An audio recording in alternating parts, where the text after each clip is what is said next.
Hi guys, welcome back. It's Mrs. Peterson, that lady who teaches art, and today we are going to finish shading our 1-point perspective drawing. So I'm going to start with the trees.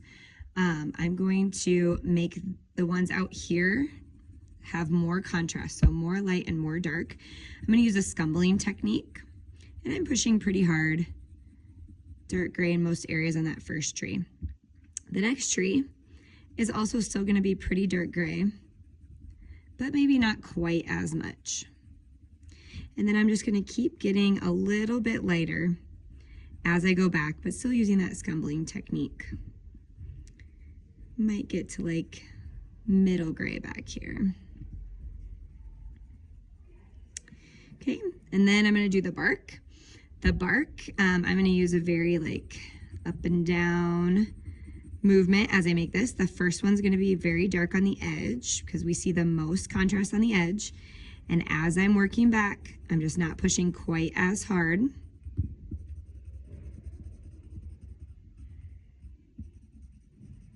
To do those trees.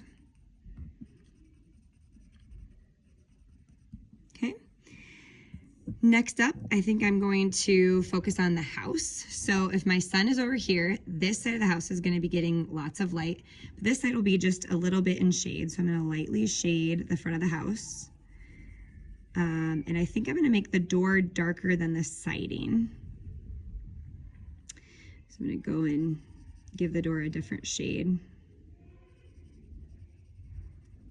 Then for the shadow on this, I'm going to follow this line that I have here. Oops, that wasn't great. You can use your ruler if you want to. And then I'll do the same angle over here on this side. As I am building the tip of the shadow though, the point of it is going to be closer to the left. Oops. Because that's how shadows kind of look in 1-point perspective. So now I'm going to scumble in there. Darkest up next to the building, getting lighter as we get away.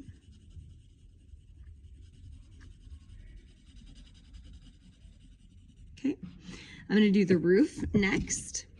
The roof is going to be darkest at the bottom, and usually roofs are like real black. So I'm going to use my pencil to go as black as I can.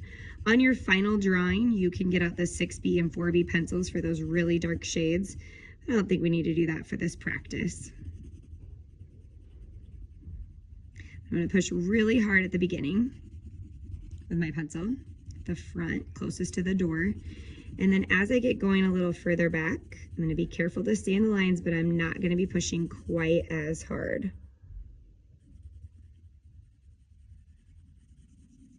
Okay. Next, I think I'm going to do the grass just because the road, once I get the road on there, it's going to be really dark. So I'm going to start making my lines go towards the vanishing point.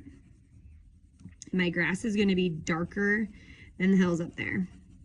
I'm going to have to get pushing pretty hard. Be careful not to get it on the siding of the house over there.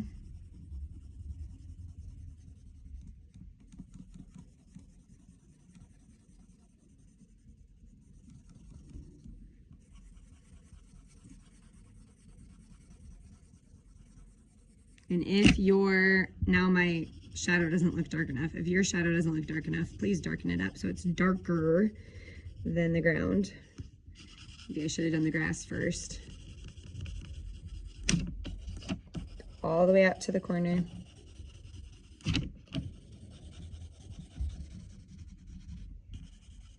Okay, do the other side as well. Sorry, I'm trying to make sure you can see what I'm doing.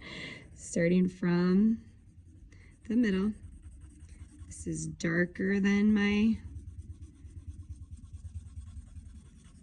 hills or trees, whatever those were in the background. Go right over the trees. And then those guidelines that we made should just kind of disappear.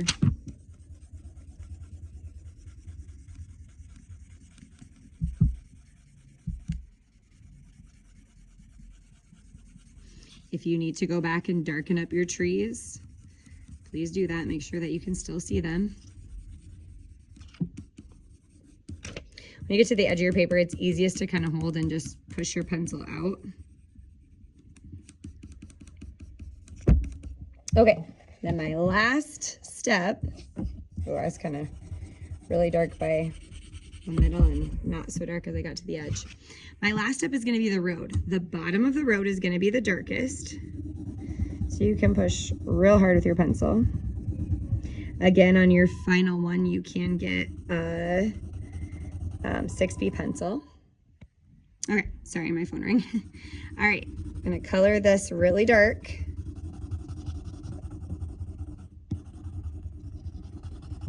But as we get going back, we're gonna not push quite as hard, right? Because we know that things in the distance don't have as much contrast.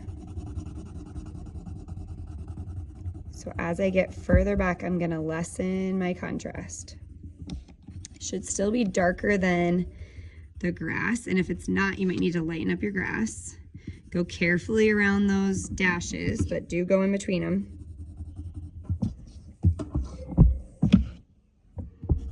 Okay, right now this is looking a little rough, but we can smooth it all out with our blending stick in just a second.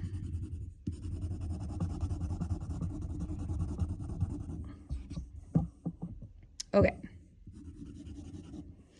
So now I'm gonna, last step is, well, second to last step is to blend. I'm gonna blend my lightest areas first. So I'm gonna start with my sky, moving the same direction that I created the sky.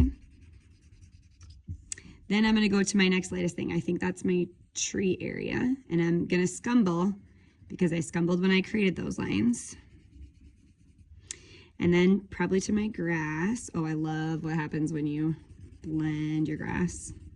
Looks so much better.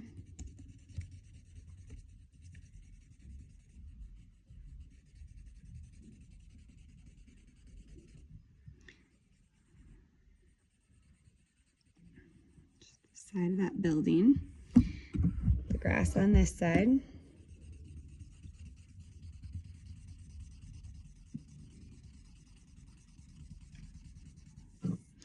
And then I'm gonna do the road. I'm gonna start at the back. I think I'll switch to the back of the house before I go to the front of the house. And then last will be your darkest part of your road. Oh, it looks so much better. Okay, before you turn this in, make sure that you hit any areas that kind of got blended away. If you are missing something now because when you blended it kind of disappeared, get it back, okay? And then also you're going to use an eraser to clean up any white areas. So if there's fingerprints or smudges somewhere, after you look at it, if you're like, oh, I didn't blend very good right here, fix that, clean up these dashes, make sure they look really nice. And then your last step can be to sign it in the bottom right-hand corner with your initials. Whoops, can't see what I'm doing. And then on the back should be your full first and last name. You could turn this practice into the 6th grade turn-in tray. All right, you guys, I can't wait to see what you create.